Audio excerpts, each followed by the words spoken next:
Sa lansangan ng balita, may usok na makapal. Mga anino sa likod, may hawak na baraha at baril. May sigaw sa dilim, pero walang umaamin. Kapag may sala, bigla na lang nawawala sa hangin. May kaba sa dibdib ng bawat mamamayan. May pangako sa entablado na puro kasinungalingan. Ang totoo'y nililibing ng walang pangalan, habang ang bangkay sa papel ay muling binubuhay sa kasinungalingan. Sino ang may hawak ng posporo at gasolina?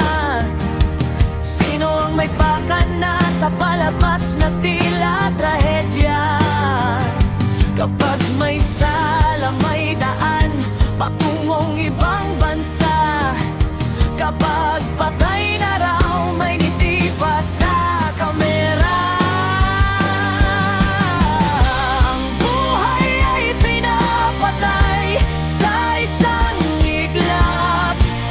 Ang patay ay binubuhay kapag kailangan ng palakpak. Sa laro ng gobyerno, ikaw ang pyesa sa tabla. Kapag wala ka sa ilusyon, doon mo makikita ang tunay na eksena.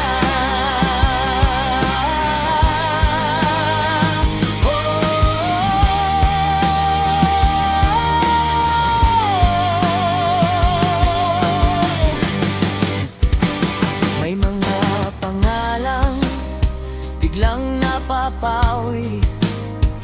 May mga mukha sa poster na tila multo sa gabi.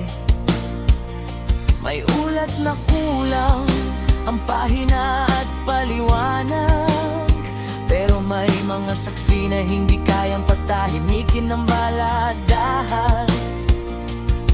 Kapag akala mong tapos na ang istorya, may sequel na lalabas sa parehong entablado ng drama.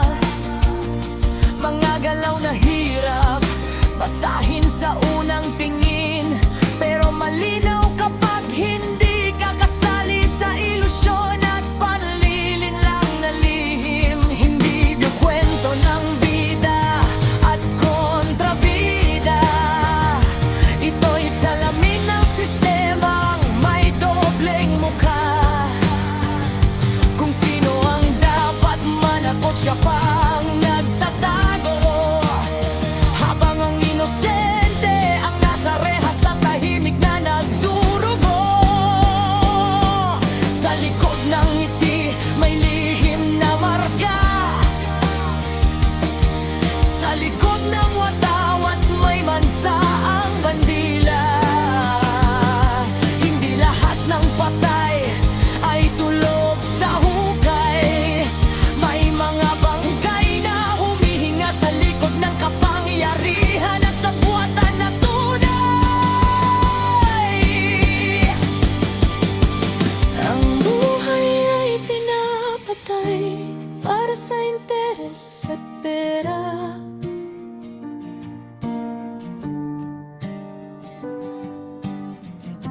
Ang patay ay binubuhay para sa boto at kamera.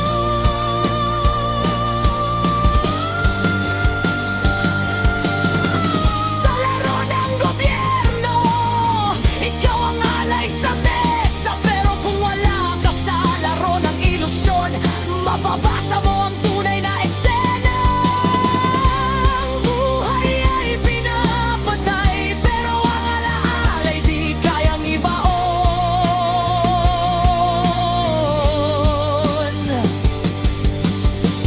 Ang patay ay binubuhay, pero ang konsensya ay hindi mabubusalan ng panahon.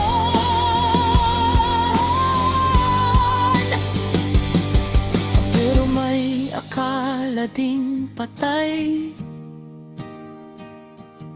na nakita nilang humimlay. Siya'y buhay at muling nagbalik